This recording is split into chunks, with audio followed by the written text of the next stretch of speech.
RT is sitting down with Stephen Rombaum, founder and CEO of Polarium Inc., a worldwide investigative agency. Steve, thank you very much for sitting down to speak with RT today.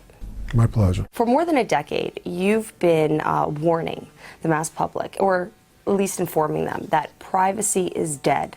Get over it. And in that time, people have consciously been putting more and more information about themselves online. What do you think this has done to contribute to your message of privacy being dead? Well, the truth is people care less and less about privacy, or at least they act as if they do. The greatest amount of data that's being compiled on each of us today is self-contributed.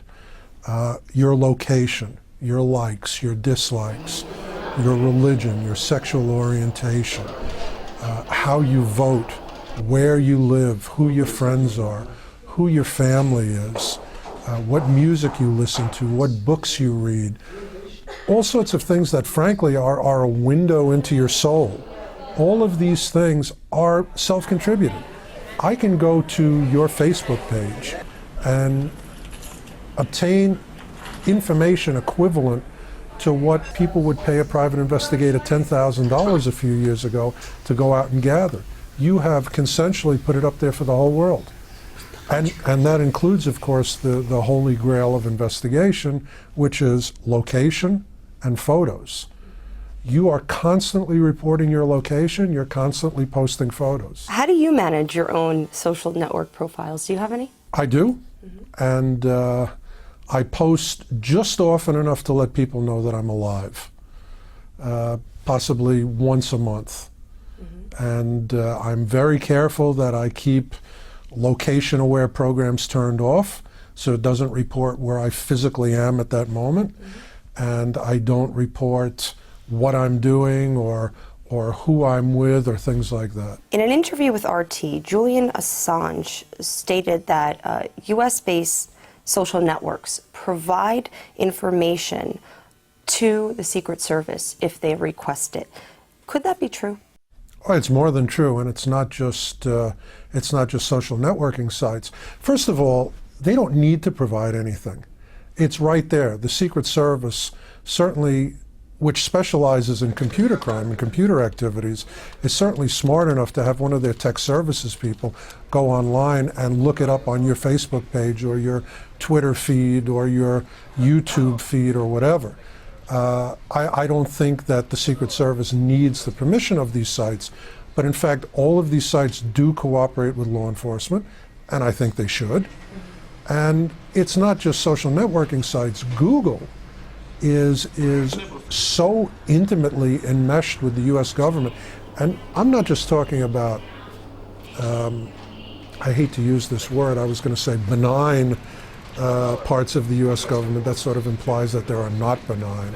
And that's not what I mean to say. But Google, in fact, does have a relationship with the CIA. Google has a very close relationship with the NSA.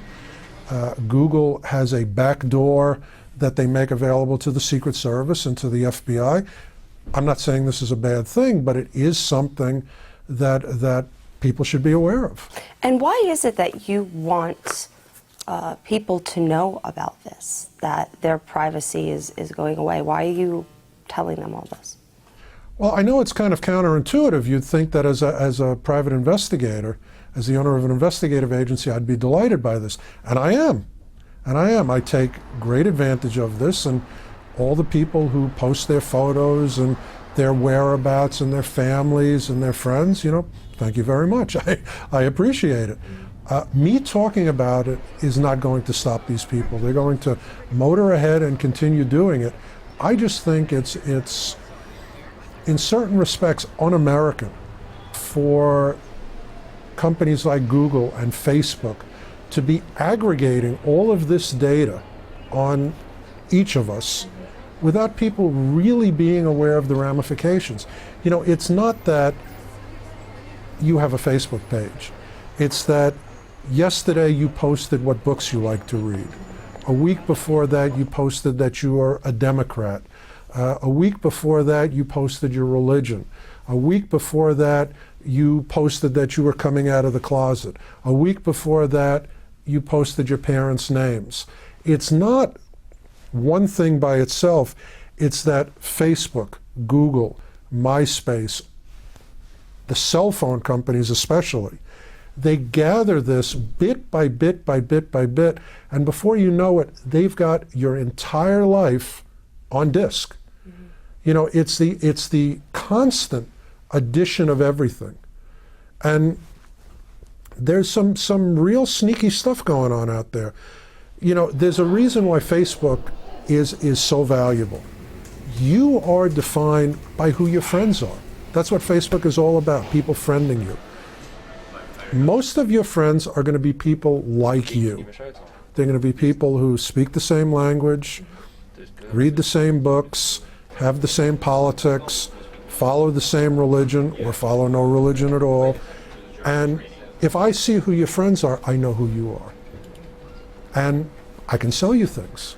I can say, well, she's friends with 15 people who buy Donald Westlake books. I need to sell her Donald Westlake. Mm-hmm. But I'll tell you the biggest privacy invader of all. It's your cell phone. This has changed everything.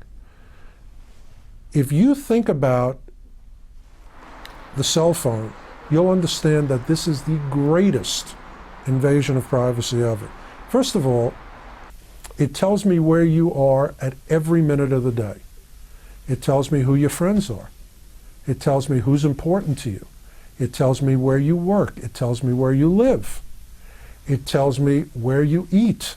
It tells me everything that I need to know about you. Imagine that I am Muammar Gaddafi, and I want to know who's been participating in the most recent demonstration against me.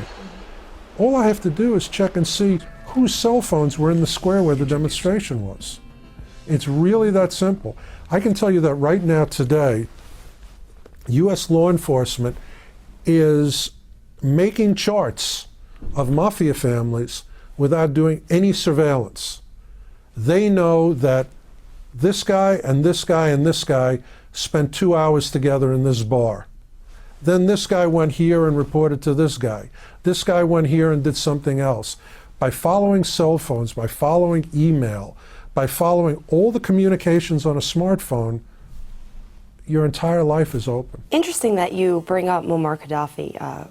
Would you be able to pin down where Colonel Gaddafi is? I don't know what information is available, but I find it very, very hard to believe that he's not already pretty much located. So you think he is located? Based on everything you're saying, how easy it is to figure out wherever. Gaddafi is a nut, but he's a very clever nut. And he's a nut that's managed to survive for 45 years. Mm-hmm. And I'm sure he took note of how Osama bin Laden was captured. And I'm sure he took note of how Saddam Hussein was captured. Mm-hmm. And I'm sure he's avoiding those mistakes. Mm-hmm. But he will make a new mistake. You know, the beauty of being someone who hunts for people is you can make all the mistakes you want. You can miss the guy here, you can get a false lead there, but if the guy you're chasing makes one mistake, game over. And okay, so the US government and the British SAS and maybe the French and whoever else has people peeking around in Libya right now, or probably Algeria. You know, they're missing him here, missing him there, dry hole here, dry hole there. Within 30 days, they'll have him. What will be the consequence of this all-around use of social networks? I know everyone has this Orwellian image of what's going on with the internet, that it's always they never say who they is, but they are gathering information on us. And the average person assumes that it's the government. In fact, it's not. It's private industry that's gathering information on you. And they're doing it for one simple reason, not because they want to invade your privacy or it's some salacious interest or, you know, they want to spy on you on behalf of someone. It's because your eyeballs are worth money. They want to find out as much as they can about you so they can sell you stuff. This is pure, naked capitalism. You've worked a lot on the issue of fighting terrorism. Can modern information technologies and social networks turn into instruments in this fight? You know, this is one of the few good arguments for the invasion of privacy that's going on, is the trade-off between privacy and safety. And unfortunately, there is a trade-off. If you're going to find out who the bad guys are, you have to gather information on everybody. You have to be able to say, this one's okay, this one's okay, this one we need to look at a little more. The fact of the matter is that if there had been database analysis and proper use of databases, 9/11 would have never happened. 2 of the hijackers were known to the CIA. They were on a CIA watch list. Every single one of the other 17 hijackers was linked in some way to those 2 known hijackers. 5 of them shared an address, 3 of them shared a frequent flyer number, 2 or 3 of them shared a telephone number, some of them used the same credit card. There's no question that first of all, had the CIA and the FBI been talking to each other and had proper use of databases been made, all of these people would have been swooped up. No question about it. We're going to have to end it right there. Steve, thank you very much for your time. Thank you.